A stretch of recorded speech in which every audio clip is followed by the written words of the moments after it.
muchos no tienen para ingresar a la universidad, muchos tienen que salir de aquí a hacer sus estudios.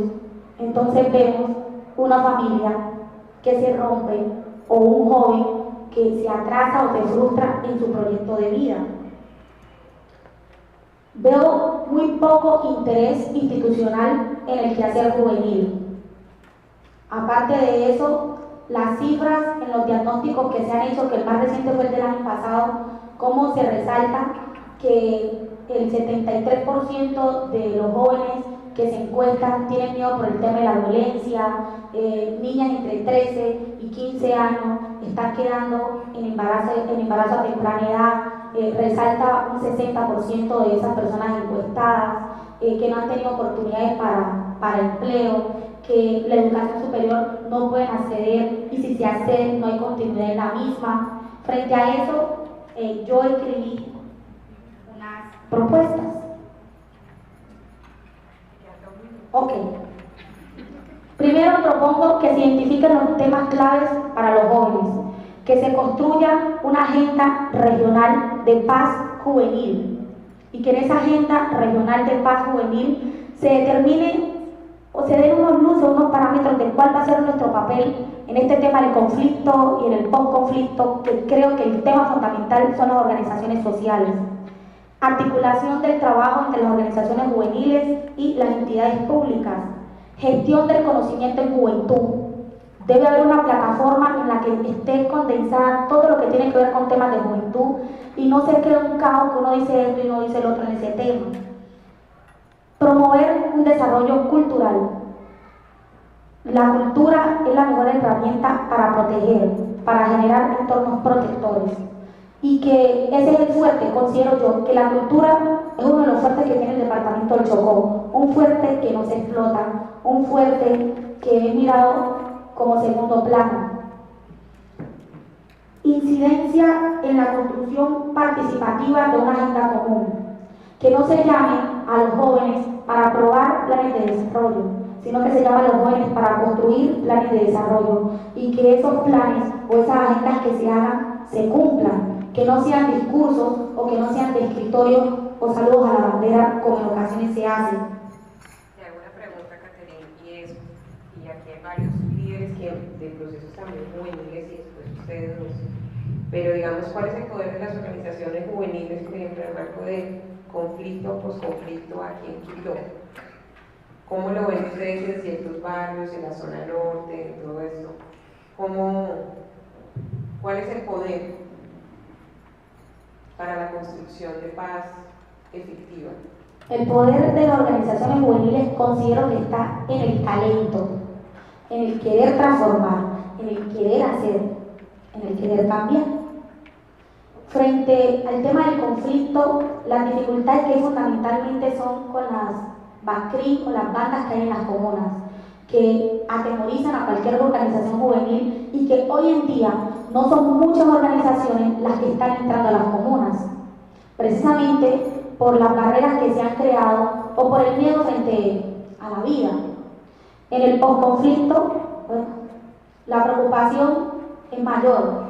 ¿Por qué me preocupo? Porque considero que las bases deben ser desde ahora. Este es el mejor escenario para fortalecernos y que para cuando lleguemos a ese posconflicto, las organizaciones sean esa plataforma o esa herramienta para brindar otras alternativas a muchos jóvenes que desde hace muchos años lo han estado pidiendo y que, bueno, se ha hecho caso omiso a las peticiones que nosotros hemos hecho durante muchos años, en donde anteriormente había mucha formación. Hoy en día hay muy poca formación y eso es una debilidad muy grande que hoy en día hay en el municipio de Quito. Antes con ego se decía, los jóvenes estamos sobrecursados, sobre tallereseados, sobre capacitados, sobre de todo. Y hoy en día uno dice, pero es que no nos dan talleres, no nos dan nada. Y en un espacio lo dije, hasta el momento una de las organizaciones que ha venido brindando o diciéndole a uno estamos interesados en formación es Manos Visibles. Y de verdad, como organización juvenil, y sé que muchos jóvenes se identifican con eso, se los agradecemos profundamente por mirar a la juventud del Pacífico, porque para nosotros es muy difícil en este medio entrar a hablar como un adulto, a que nos miren como unas personas que tenemos que aportar, que tenemos que producir, y generar esos espacios es supremamente importante. También pues el encuentro de jóvenes del Pacífico también es un espacio oportuno, porque como jóvenes nos conocemos, doctora. O sea, me dices a mí como líder juvenil, ¿no? Sí, pues, solo habíamos hablado del el año pasado lo hablamos. O Baltasar es el líder juvenil. No, pues para que se hagan las gestiones pertinentes. Sí, no. Esta pregunta la puedo dejar. Muchas gracias, Catherine. Y ahora, además, con los líderes de otros procesos juveniles, pues seguimos enriqueciendo el diálogo. Seguimos con Baltasar, porque para que finalice, si te parece. Y es Tatiana. O Tatiana quiere primero. Muy buenas tardes. Gracias, doctora Paula, por invitarme a este espacio tan importante. Es como que se dice bienaventurado entre las mujeres, ¿no? Porque de ellos será el reino de los cielos. Muchas gracias. Bueno, nosotros los indígenas cuando hablamos tenemos que necesariamente hablar de la historia. Por eso es que nos sentamos en la palabra.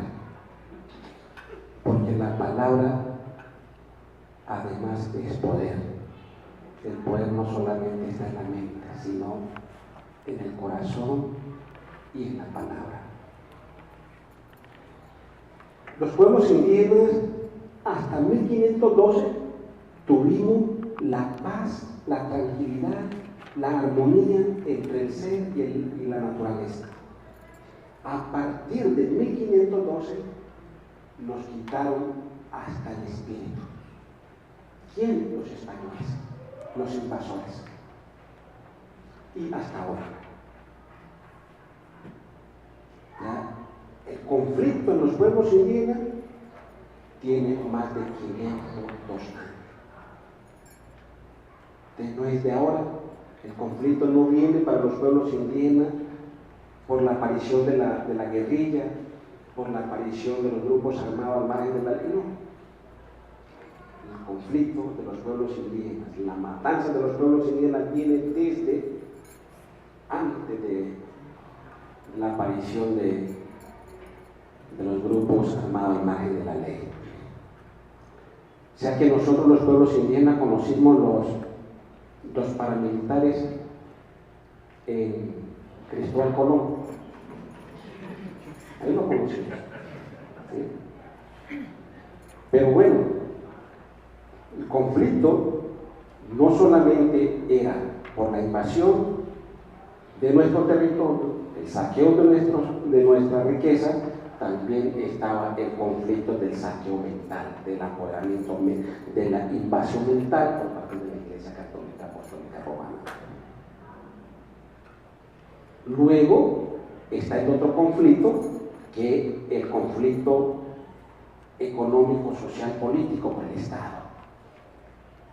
Si ustedes miran a la orilla de los ríos, tanto los indígenas y afro estamos abandonados totalmente por el Estado. La única presencia del Estado que tenemos ahí son los docentes, que nos enseñan en nuestras comunidades indígenas, nos enseñan las 5 vocales nomás. Pero luego viene el otro conflicto, el conflicto interno, el conflicto entre las víctimas, que somos víctimas del Estado, víctimas de los saqueos españoles, y vino el conflicto entre nosotros, de las víctimas, entre los esclavizados africanos y los indígenas, y nos dimos garrote y nos matamos entre nosotros. Y todavía seguimos viviendo ese conflicto. Aquí voy a ser muy franco, muy sincero, muy honesto. No podemos tapar el sol con un dedo. Aquí, en el grupo armado, al margen de la ley, están nuestros hijos. Los hijos de los afrocampesinos, los hijos de los indígenas, y en el otro bando del grupo armado legal están nuestros hijos. De cualquier bando nos dan en la cabeza. Y somos entre nosotros. Ese es el conflicto que vivimos. Nuestro territorio está minado. Nosotros los indígenas, y me atrevo a decir, los afro, en su propio territorio, estamos secuestrados.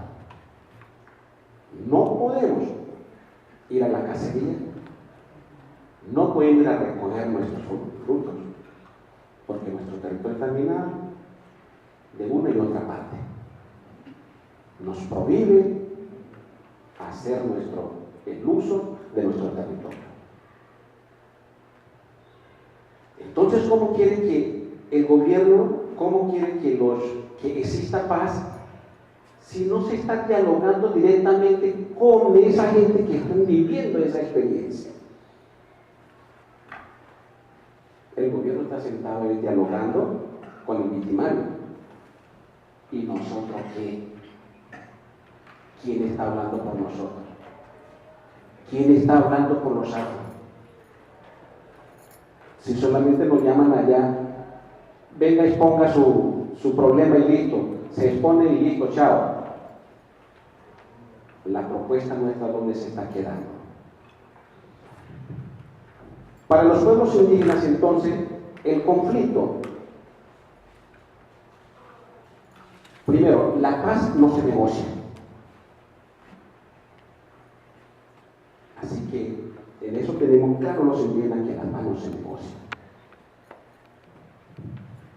Porque la paz es la vivencia, la paz para los pueblos indígenas, eso va aquí.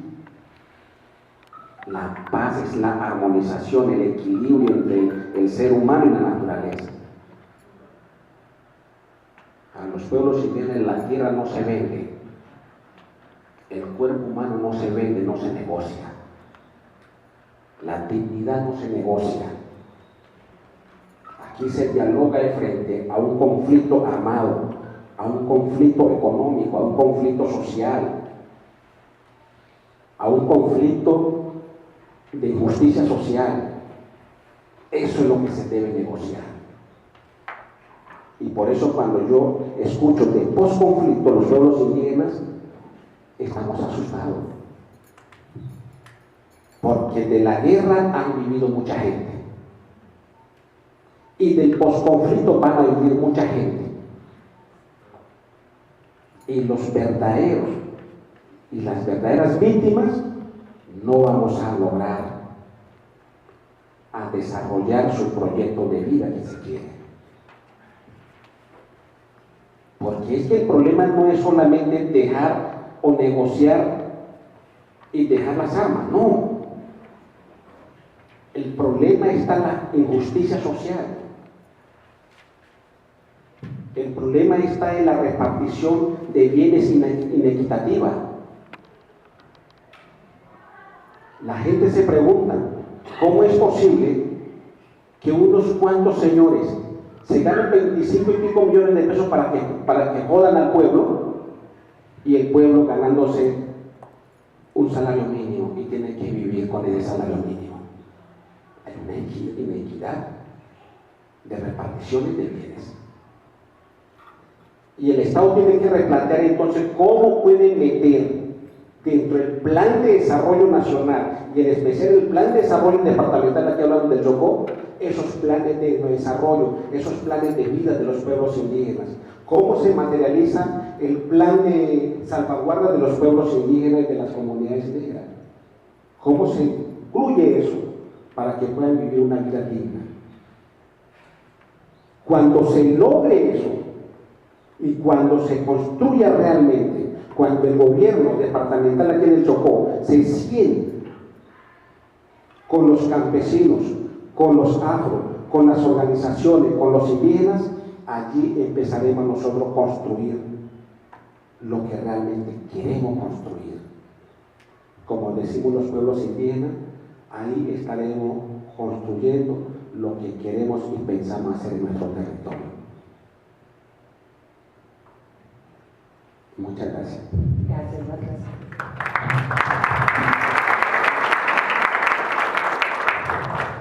cerramos con la profesora Tatiana.